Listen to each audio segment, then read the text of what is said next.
Hi and welcome to the Alliance Education channel. I am Kunal Banode, co-founder of Alliance Education.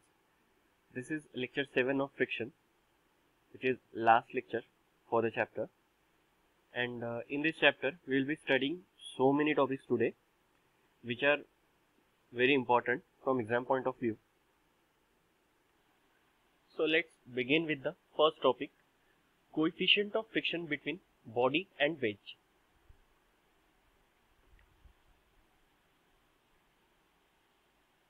सो इस topic में हमें बताना है coefficient of friction between body and the veg.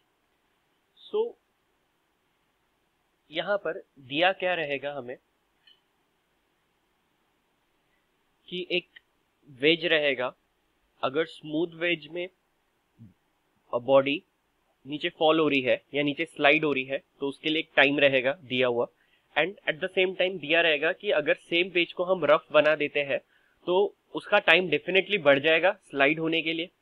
हम imagine कर सकते हैं कि अगर एक यहाँ पर सपोज ये एक वेज है, यहाँ पे एंगल ऑफ इंक्लिनेशन दिया हुआ है थीटा, बॉडी यहाँ पे दी हुई है जिसका मास m है एंड ये स्लाइड डाउन हो रहा है, तो इसके लिए सपोज t टाइम लग रहा है। This is smooth wedge. At the same time question में ये दिया रहेगा कि अगर सेम वेज जो है इसे रफ बना दिया जाए, सेम वेज है इसे रफ बना दिया जाए, rough wedge, same angle of inclination, same body, so definitely यहाँ पे थोड़ा ज्यादा टाइम लगेगा क्योंकि यहाँ पे फ्रिक्शनल फोर्स इसे अपोज करेगा नीचे स्लाइड होने से, सो ज्यादा टाइम लगेगा। तो सपोज इनिशियल के कंपैरिजन में यहाँ पे nt टाइम लग रहा है, n टाइम्स इनिशियल टाइम लग रहा है। सो हमें coefficient of friction find out करना रहेगा। इस पर्टिकुलर केस के लिए हमें पूछा जाएगा कि find out coefficient of friction.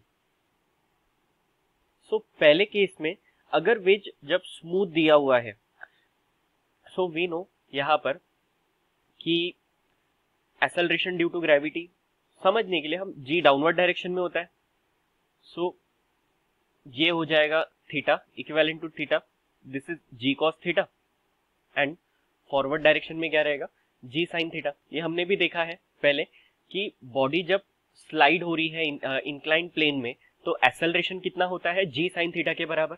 Vertically falling body है, अगर वर्टिकली फॉलिंग बॉडी है तो यहाँ पे एक्सेलरेशन होता है g के इक्विवेलेंट, बट अगर स्लाइडिंग बॉडी है सो एक्सेलरेशन क्या होता है हमेशा g sin theta equivalent to g sin theta. So यहाँ पर अगर हम सपोज यहां से यहां तक का डिस्प्लेसमेंट दिया हुआ है s, सो डिस्प्लेसमेंट अगर हमें फाइंड आउट करना है तो काइनेमेटिक इक्वेशन के according it should B ut plus half at square, and यहां पर इनिशियल वेलोसिटी क्या है 0, फाइनल वेलोसिटी कुछ होगा, यहां पर इनिशियल वेलोसिटी क्या रहेगी 0 रहेगी। So s is equals to initial velocity की जगह हम 0 लिख देंगे, देन हाफ एक्सेलरेशन किसके इक्विवेलेंट होता है, it is equivalent to g sin theta and t square. So ये मिलता है हमें इक्वेशन 1। अब उसके बाद अगर हम सेकेंड केस की बात करें, इन सेकेंड केस यहां पे क्या हो रहा है, सपोज डिस्प्लेसमेंट सेम है, सेम डिस्प्लेसमेंट इज देयर, लेकिन यहां पे जो टाइम लग रहा है टाइम चेंज हो जाएगा, टाइम t1 रहेगा which is equivalent to nt।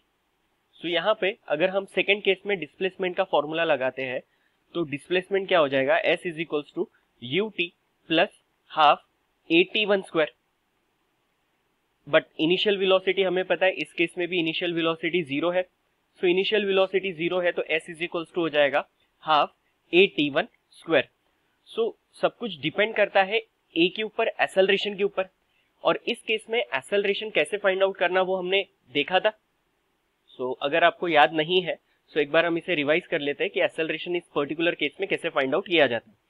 So यहाँ पर हम कंसीडर करेंगे कि इसका वेट mg डाउनवर्ड डायरेक्शन में एक्ट हो रहा है, सो ये भी एंगल इंक्लिनेशन के बराबर हो जाएगा theta, then this should be mg cos theta, and horizontal component रहेगा इसका mg sin थीटा, एंड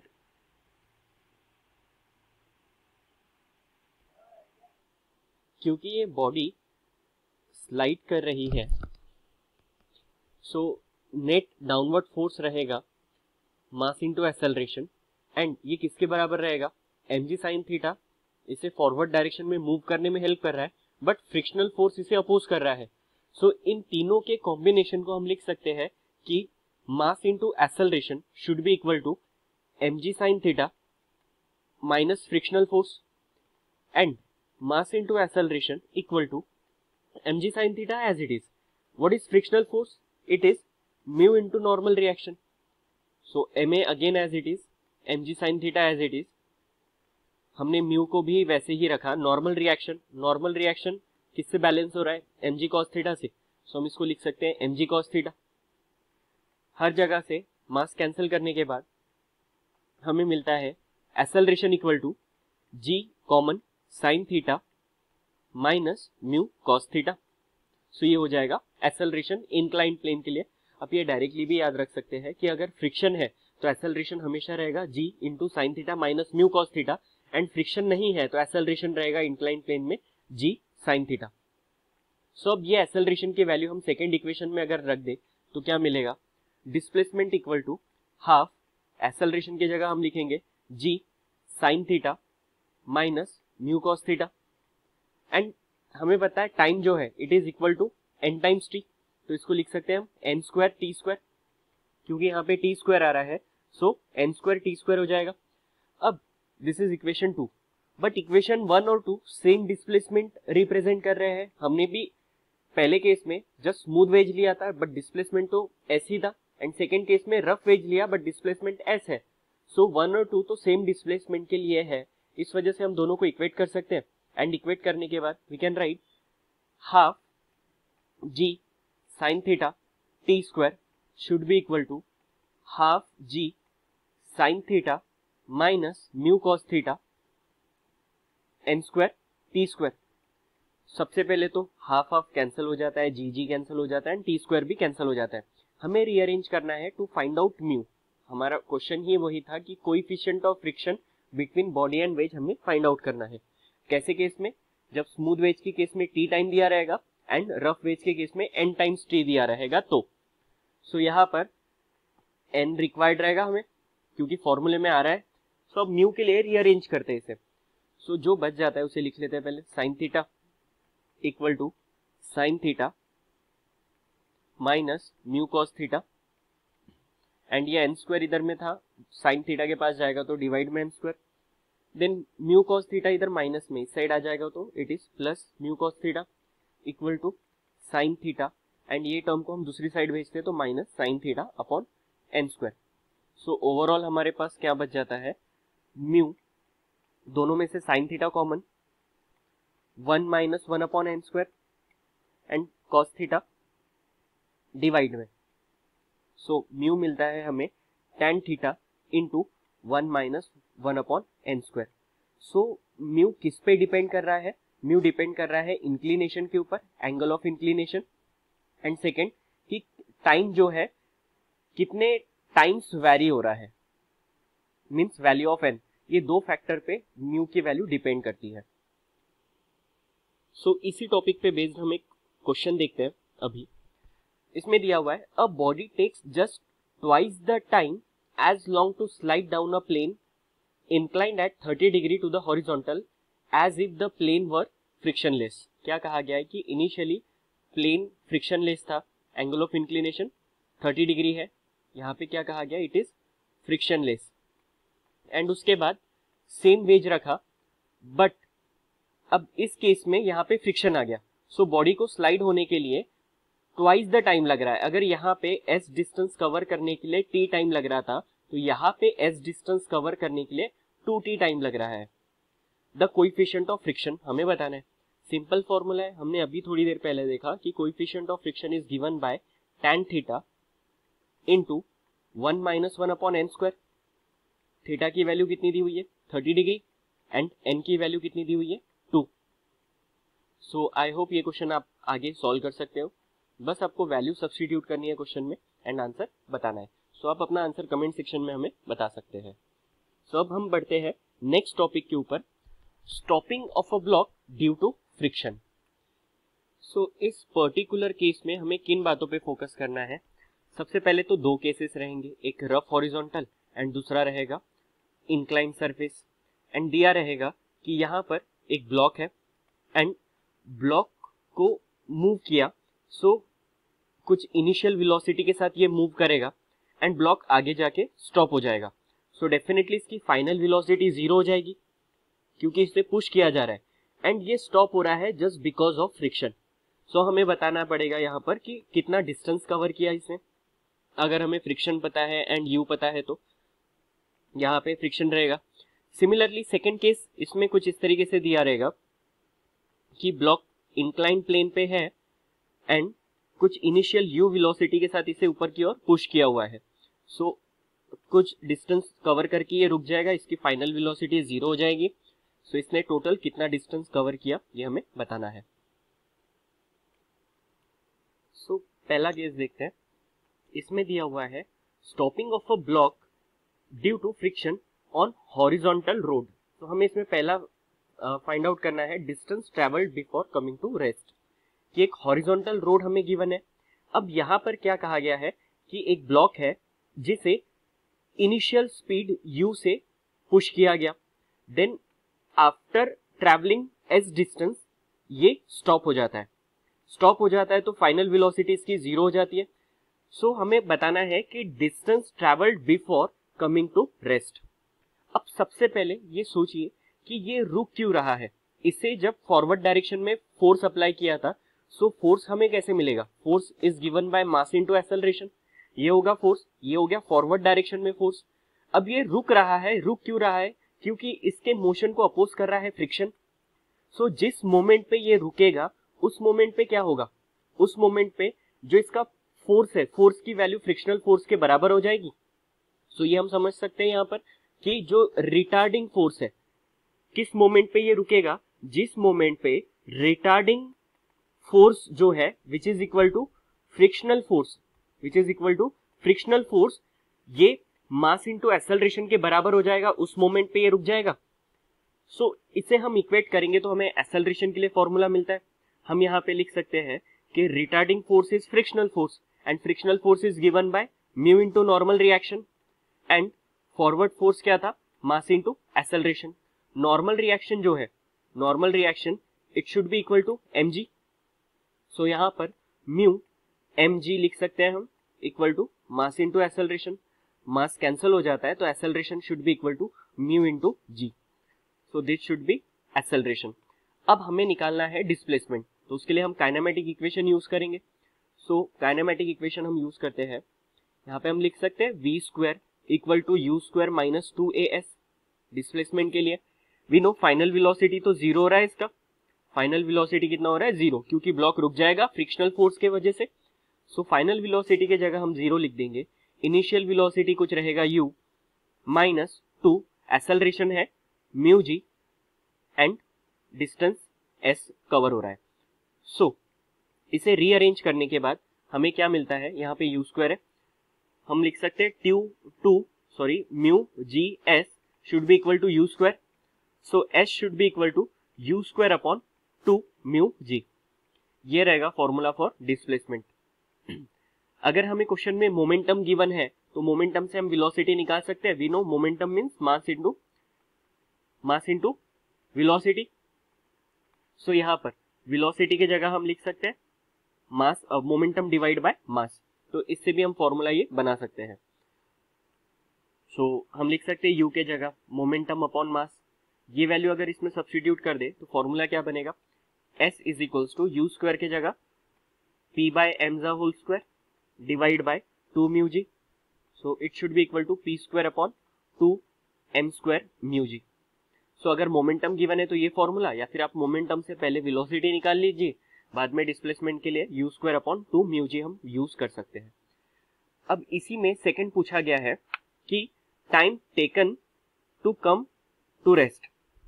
अब हमें इसमें टाइम फाइंड आउट करना है और सो इसके लिए भी हम काइनेमेटिक इक्वेशन यूज कर सकते हैं। We can use v is equals to u plus 80, but यहाँ पे हम ये क्या यूज करेंगे? v is equals to u minus 80। क्यों माइनस यूज कर रहे हैं हम यहाँ पर? क्योंकि रिटार्डेशन हो रहा है। पहले वाले केस में भी हमने माइनस क्यू यूज किया जस्ट बिकॉज ऑफ रिटार्डेशन। यहाँ पे नेगेटिव साइन क्या बता रहा है, नेगेटिव साइन हम क्यू यूज कर रहे हैं फॉर रिटार्डेशन। यहाँ पे भी हम नेगेटिव साइन क्या क्यू यूज कर रहे हैं, यहाँ पे नेगेटिव साइन क्या बता रहा है कि यहाँ पे हो रहा है रिटार्डेशन।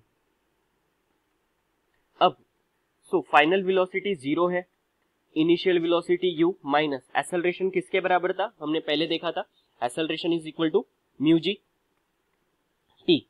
सो इसे रीअरेंज करने पे मिलेगा mu g t equal to u. So इससे t हो जाएगा u अपॉन म्यू जी। जस्ट ये फॉर्मूले से हमें मिल जाएगा कि कितना टाइम बाद ये स्टॉप होने वाला है। नेक्स्ट हमें इसी में ही फाइंड करना है कि force of friction acting on the body. हमने देखा कि बॉडी ट्रैवल हो रही है, इनिशियली बॉडी जिसका मास m है, इसे इनिशियल स्पीड u से पुश किया गया, कुछ फोर्स से पुश किया गया, तो इसकी इनिशियल स्पीड थी u। देन ये स्टॉप हो रहा है, फाइनल वेलोसिटी इसकी 0 हो रही है। क्यों? क्योंकि यहाँ पे रिटार्डिंग फोर्स एक्ट हो रहा है, and we know retarding force जब इसके पुशिंग फोर्स के बराबर हो जाएगा उस मोमेंट पे ये रुक जाएगा। तो यहाँ पर फ्रिक्शनल फोर्स जो है हम कह सकते हैं it should be equal to mass into acceleration, जिस मोमेंट पे ये रुक रहा है। अब एक्सेलरेशन के लिए हम लिख सकते हैं यहाँ पे kinematic equation v is equals to u plus et। So इससे एक्सेलरेशन के लिए फॉर्मूला क्या हो जाएगा, et is equals to v minus u and acceleration is equals to v minus u by t. अब इस केस में हमें पता है कि रिटार्डेशन हो रहा है, सो रिटार्डेशन के लिए हम क्या यूज करेंगे यहां पर, सो यहां पे हम लिखेंगे मास एक्सेलरेशन की जगह v minus u by t, then mass into initial velocity u divided by t रहेगा, v की वैल्यू हम 0 लिखेंगे। अब उसके बाद frictional force, force of friction is equals to mass into velocity, time अभी हमने थोड़ी देर पहले फाइंड आउट किया जो कि था u अपॉन म्यू जी। तो यहाँ पे लिखेंगे u अपॉन म्यू जी। रीअरेंज करने पे हमें क्या मिल जाएगा, यहाँ पे u कैंसिल हो जाएगा एंड मास म्यू और g ऊपर चले जाएगा, तो m म्यू g, और इसे लिख सकते हैं म्यू एम जी। ये हो जाएगा रिटार्डिंग फोर्स। यहाँ पे नेगेटिव साइन आएगा डेफिनेटली। मैंने नेगेटिव साइन क्यों नहीं लिखा, क्योंकि नेगेटिव साइन क्या बता रहा है, force of friction opposite direction में एक्ट हो रहा है, तो हमने जस्ट मैग्नीट्यूड पे फोकस किया। सो फोर्स ऑफ फ्रिक्शन हमें मिलेगा म्यू एम जी से। अब सेम कॉन्सेप्ट हमें स्टडी करना है इंक्लाइंड रोड के लिए और इंक्लाइंड सरफेस के लिए। सो एक इंक्लाइंड प्लेन है जिसमें एंगल ऑफ इंक्लिनेशन हमें गिवन है थीटा, बॉडी बॉटम पोजीशन पे है, इसे u स्पीड से भेजा जा रहा है। So because of force of friction ये कुछ s डिस्टेंस कवर करके स्टॉप हो जाएगा जब इसकी फाइनल वेलोसिटी हो जाएगी 0। आज जब हमने लेक्चर स्टार्ट किया था तभी देखा था कि इंक्लाइंड प्लेन में एक्सेलरेशन किसके बराबर होता है, acceleration is given by g into sine theta plus mu cos theta. ये होता है एक्सेलरेशन के लिए फॉर्मूला। अब kinematic equation u v square equal to u square minus 2as। So minus क्यों लग रहा है, जस्ट बिकॉज ऑफ रिटार्डेशन। यहाँ पे अगेंस्ट ग्रेविटी हम एक्सेलरेशन लगा रहे हैं, एक्सेलरेशन नेगेटिव रहेगा, नेगेटिव साइन क्या बता रहा है यहाँ पे, इट इज रिटार्डेशन। यहाँ पे वेलोसिटी क्या हो रही है, कम हो रही है। सो फाइनल वेलोसिटी 0 हो रही है, इसे लिखेंगे u square minus 2as। So 2as should be equal to u square, s equal to u square by 2a।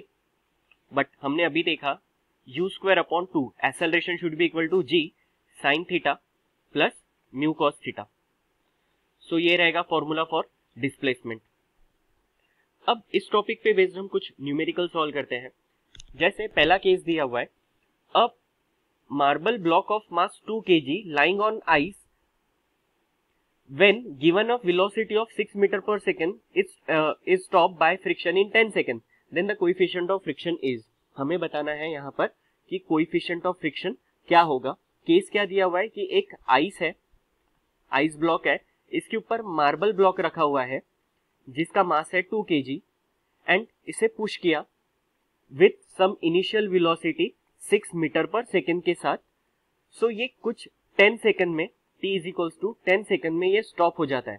t is equals to 10 second में स्टॉप हो रहा है, सो कोएफिशिएंट ऑफ फ्रिक्शन क्या है? आप पूरा केस डिराइव कर सकते हो, या फिर आपको अगर डायरेक्टली फॉर्मूला पता है, so we know time is equals to initial speed upon mu g. So initial speed कितना है 6, म्यू नहीं पता, सो म्यू के लिए रीअरेंज कर लेते हैं इसे। सबसे पहले तो हम लिख सकते हैं mu is equals to u by t into g. So 6 upon t है 10, जी की वैल्यू है 10, तो ये हो जाएगा 0.06। Option D is correct. Then there is one more question. Question 2. A 2 kg mass start from rest on an inclined smooth surface with inclination 30 degree and length 2 meter. How much will it travel before coming to rest on a surface with coefficient of friction is 0.2? क्या कहा गया है कि यहाँ पर एक inclined plane है and inclination दिया हुआ है 30 डिग्री and यहाँ पर ब्लॉक रखा हुआ है जिसे हम कुछ u स्पीड से पुश कर रहे हैं। कोएफिशिएंट ऑफ फ्रिक्शन गिवन है, म्यू की वैल्यू कितनी दी हुई है 0.25 एंड क्वेश्चन में पूछा गया है कि स्टॉप होने के पहले इसने कितना डिस्टेंस कवर किया होता। यहाँ पे फाइनल वेलोसिटी क्या है ब्लॉक की? फाइनल वेलोसिटी दी हुई है 0 एंड लेंथ 2 मीटर दिया हुआ है। यहाँ पर लेंथ कितना दिया हुआ है 2 मीटर इंक्लिनेशन का। बट क्वेश्चन में क्या पूछा हुआ है कि how much will it travel before coming to rest on a surface with coefficient of friction 0.25। So यहाँ पर हमें u गिवन नहीं है, हमें बताना है कि अगर इसे u स्पीड से पुश किया होता, u स्पीड इनिशियल स्पीड होती तो कितना डिस्टेंस इसने कवर किया होता। डिस्टेंस के लिए यहाँ पे इस केस में फॉर्मूला क्या लगेगा? s is equals to u square upon 2 mu g. But अब क्वेश्चन पे फिर से आते हैं हम। यहाँ पे दिया क्या है? अ 2 kg mass start from rest on an inclined smooth surface. यहाँ पर इंक्लाइंड स्मूथ सरफेस है जिसमें इंक्लिनेशन है थीटा एंड ब्लॉक रेस्ट पे से शुरू हो रहा है, u 0 है, ब्लॉक यहाँ पे रेस्ट पे से शुरू हो रहा है, सो कुछ v स्पीड से यहाँ तक जाएगा एंड यहाँ पे डिस्टेंस कितना है 2 मीटर। सो ऐसे केस में हमें निकालना है v एंड ये v जो है इस केस में u का काम करेगा। तो सबसे पहले हम v निकाल लेते हैं, उसके लिए we will use kinematic equation. So kinematic equation क्या होगा यहाँ पर? We can use v square equal to u square plus 2as plus क्यू आएगा क्योंकि एक्सेलरेशन हो रहा है, ये नॉर्मली नीचे जा रहा है। So v square equal to u की वैल्यू हो जाएगी 0 प्लस 2। हमने देखा इंक्लाइंड सरफेस पे एक्सेलरेशन होता है g sin theta and s as it is. अब सारी वैल्यू सब्स्टिट्यूट कर देते हैं तो मिलेगा v square equal to 2 into 10 into sine 30 into 2। Then v square equal to sine 30 की वैल्यू 1/2 हो जाएगी, 1/2 सब्स्टिट्यूट करके 2 कैंसिल होगा तो v स्क्वायर 20 मिल जाएगा हमें 2 इंटू 10। सो v की वैल्यू हो जाएगी √20। अब देन v की वैल्यू जो है इस केस में u रहेगा।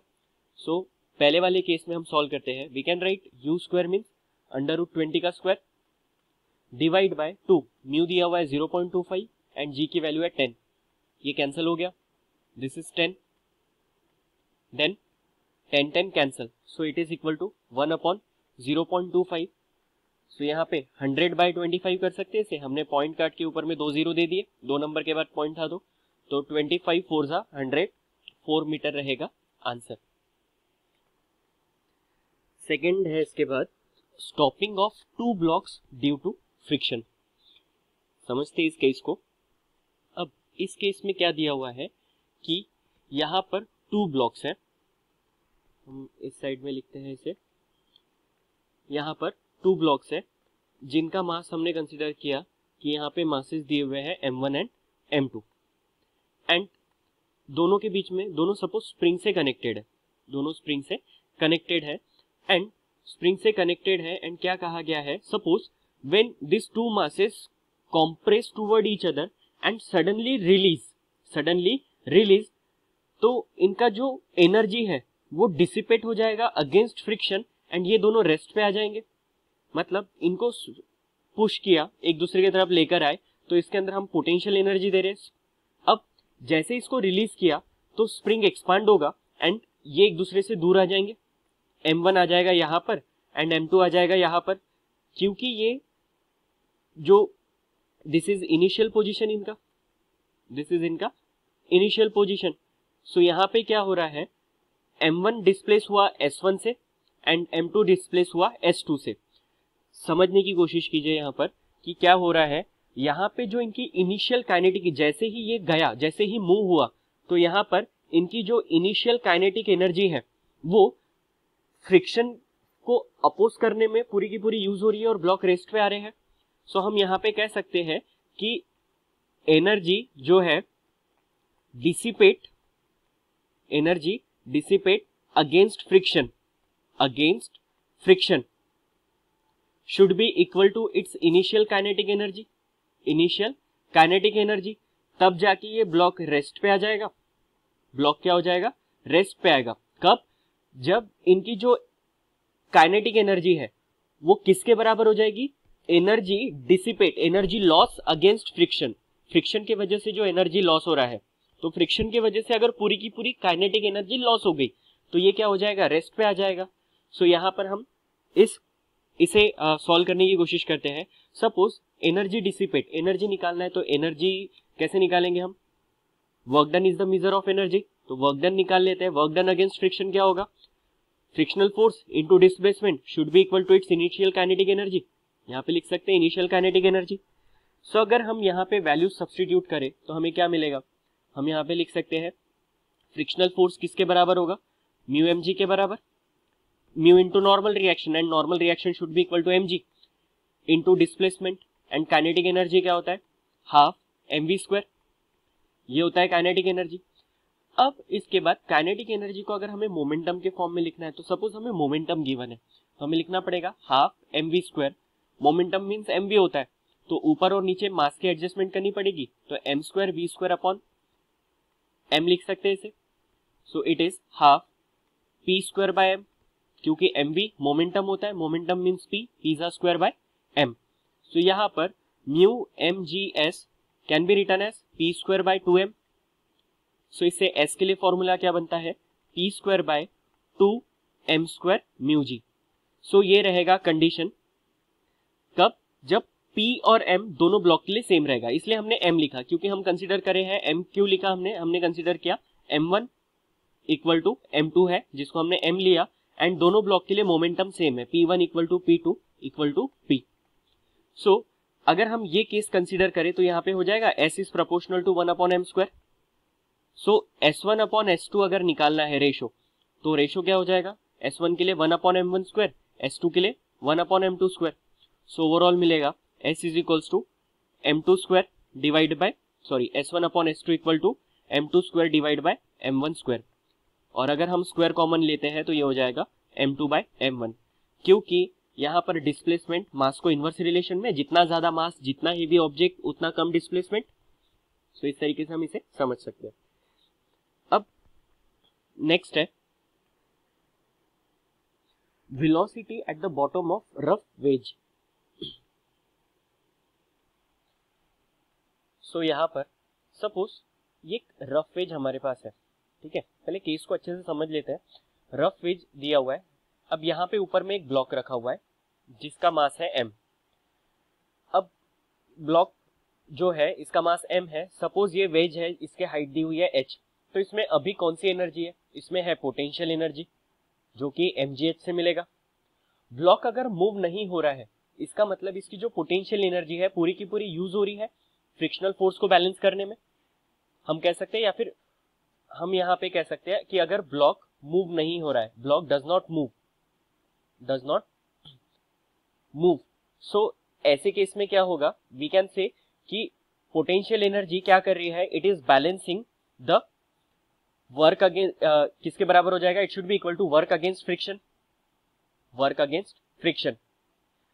लेकिन सपोज अब ब्लॉक जो है यहां से मूव करके जस्ट यहां तक आया, जस्ट यहां से यहां तक आया, इसका मतलब कुछ काइनेटिक एनर्जी मिली।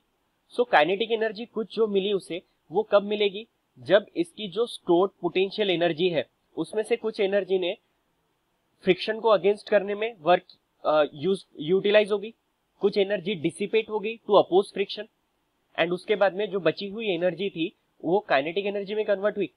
आप समझ रहे हो यहाँ पर कि यहाँ पे जो इसकी स्टोर्ड एनर्जी है इसमें से कुछ एनर्जी डिसिपेट हो रही है, वर्क डिसिपेट हो रही है फ्रिक्शन को अपोज करने के लिए, एंड रिमेनिंग एनर्जी किस में कन्वर्ट हो रही है, काइनेटिक एनर्जी में। सो अगर हम कंसीडर करें कि ब्लॉक यहां से यहां तक आया, इनिशियल स्पीड इसका जो था सपोज 0 था, और यहां से यहां तक आया कुछ v स्पीड के साथ, तो इसमें जो भी काइनेटिक एनर्जी इससे मिली है, क्योंकि वेज रफ है, यहाँ पर वेज कैसा दिया हुआ है, रफ होने के वजह से इसकी जो पोटेंशियल एनर्जी है उसमें से कुछ एनर्जी फ्रिक्शन को अपोज करेगी एंड बची हुई एनर्जी काइनेटिक एनर्जी में कन्वर्ट होगी। तो यहां पर हम कह सकते हैं कि loss of energy due to friction ऊपर से नीचे आने में should be equal to frictional force into length of the path. Suppose ये पूरा पाथ लेंथ है L, so F into L, क्योंकि लॉस ऑफ एनर्जीज को हम वर्क डन से मेजर करेंगे, और वर्क डन मतलब फोर्स इनटू डिस्प्लेसमेंट, तो फ्रिक्शनल फोर्स इनटू डिस्प्लेसमेंट है रहेगा L, and potential energy at, इसको A पॉइंट कंसीडर करते हैं, इसे B पॉइंट कंसीडर करते हैं, potential energy at point A should be equal to mgh, and kinetic energy at point B should be equal to half mv²। और अभी हमने क्या देखा कि जो काइनेटिक एनर्जी रहेगी एट B, ये किसके बराबर रहेगी, पोटेंशियल एनर्जी में से वर्क अगेंस्ट फ्रिक्शन हमें सब्सट्रैक्ट करना पड़ेगा, सो इससे हमें मिलेगी काइनेटिक एनर्जी। देन इसे रीअरेंज करने पे क्या मिलेगा, mv² equal to twice mgh minus fl, so v should be equal to √2 mgh minus fl by m। So I hope आपको ये केस समझ में आया हो। सो अभी हम बढ़ते हैं नेक्स्ट केस की तरफ, sticking of a block with accelerated cart. Suppose एक कार्ट है, सो यहाँ पे कार्ट जो है जिसका मास दिया हुआ है m, this is cart, and इसके आगे में एक ब्लॉक है and there is a friction इन दोनों के बीच में, ब्लॉक का मास m है एंड कार्ट को मूव किया जा रहा है F फोर्स के साथ, कार्ट F फोर्स के साथ मूव हो रहा है एंड A एक्सेलरेशन के साथ मूव कर रहा है। सो हम इसे समझते हैं कि यहाँ पर A एक्सेलरेशन के साथ मूव हो रहा है, तो ये जो ब्लॉक है, ब्लॉक के ऊपर सम सूडो फोर्स एक्ट होगा जो किसके बराबर रहेगा, m इंटू A के बराबर, यहाँ पर सूडो फोर्स एक्ट होगा। एंड क्योंकि यहाँ पे ब्लॉक नीचे नहीं गिर रहा है, इस केस में ब्लॉक स्टिक है, ब्लॉक नीचे नहीं गिर रहा है, सो हमें बताना है कि मिनिमम फोर्स कितना होना चाहिए ताकि ब्लॉक नीचे ना गिरे, हमें ये बताना है। सो हमने इतना तो देखा कि कार्ट को F फोर्स के साथ आगे मूव कर रहे हैं, A एक्सेलरेशन के साथ मूव कर रहा है, A एक्सेलरेशन के साथ फॉरवर्ड डायरेक्शन में है, तो ये ब्लॉक के ऊपर एक सूडो फोर्स रहेगा ma, जो कि बैकवर्ड डायरेक्शन में रहेगा। सो हमें फोर्स की वैल्यू बतानी है। अब यहाँ पर सो रिमेंबर, ब्लॉक स्टैटिक कब रहेगा, ब्लॉक विल रिमेन स्टैटिक, कौन से केस में, जब इसका जो फ्रिक्शनल फोर्स है वो किसके बराबर होना चाहिए, इसके वेट के बराबर। मतलब वी कैन से कि इसका जो फ्रिक्शन फोर्स है, friction force should be greater than और equal to its weight, mg के बराबर होना चाहिए। Friction force should be greater than और equal to mg downward direction में एक्ट हो रहा है एंड फ्रिक्शनल फोर्स जो है वो बैकवर्ड डायरेक्शन में एक्ट हो रहा है। सो यहाँ पर फ्रिक्शन फोर्स जो है इसको स्टिक करने में हेल्प कर रहा है, यहाँ पर सॉरी फ्रिक्शनल फोर्स यहाँ पर mg को बैलेंस करेगा। इस केस में देखिए यहाँ पे दो केस आएंगे, जब ये आगे की ओर जा रहा है फ्रिक्शनल फोर्स इसे बैलेंस करेगा mg को, pseudo force ma backward direction में, एंड नॉर्मल रिएक्शन यहाँ पे रहेगा।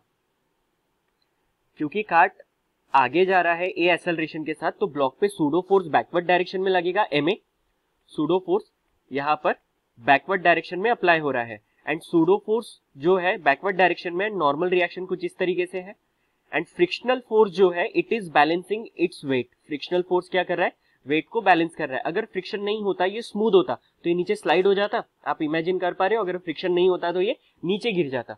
सो ऐसे केस में frictional force should be greater than equal to mg, mg से ज्यादा होना चाहिए। Frictional force means mu into normal reaction equal to mg। Mu normal reaction किसे बैलेंस कर रहा है, ma को, सो यहाँ पे लिखेंगे ma equal to mg, then mm cancel, so यहाँ पर acceleration should be equal to, यहाँ पे ग्रेटर देन इक्वल टू था, acceleration should be greater than equal to g by mu हो जाएगा। सो एक्सेलरेशन हो गया। So what should be the minimum value of acceleration, it should be g by mu. So what should be the minimum value of force, minimum value of force means total mass into acceleration, minimum acceleration. So total mass into minimum acceleration क्या होता है, g by mu. So this should be the value of minimum force, ताकि ये block नीचे ना गिरे।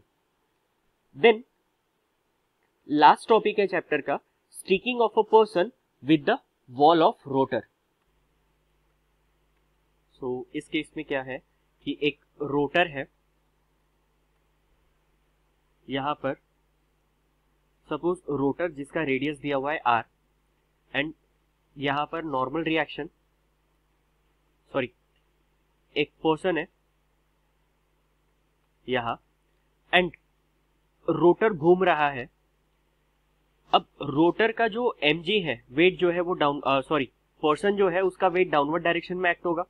And हमने इसके पहले केस में भी देखा कि अगर रोटर हो या मूविंग ऑब्जेक्ट हो, उसके सामने ब्लॉक हो, यहाँ पे फ्रिक्शनल फोर्स उसके mg को बैलेंस कर रहा है।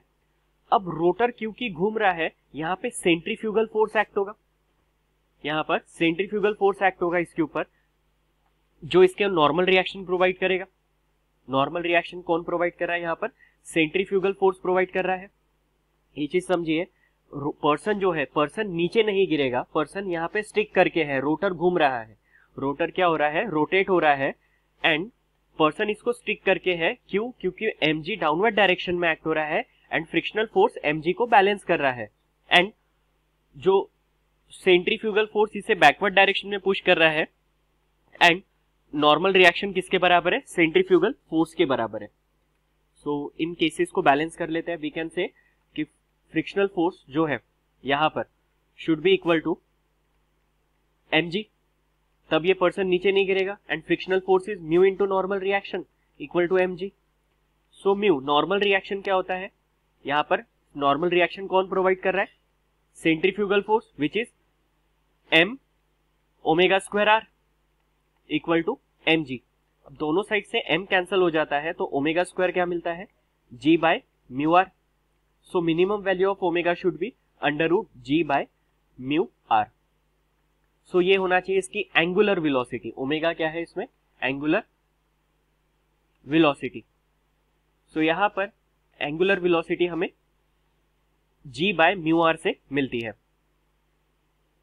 r इज रेडियस, r क्या रहेगा इसका, रेडियस रहेगा।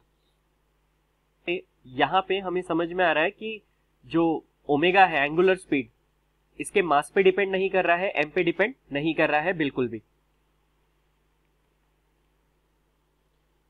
सो यहाँ चैप्टर खत्म होता है।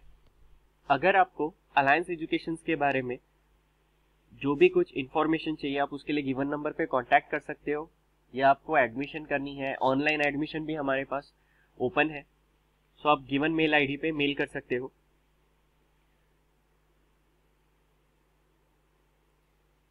If you like this video, please hit the like button and let us know in the comment section. And also don't forget to subscribe the channel for the regular updates. Thank you.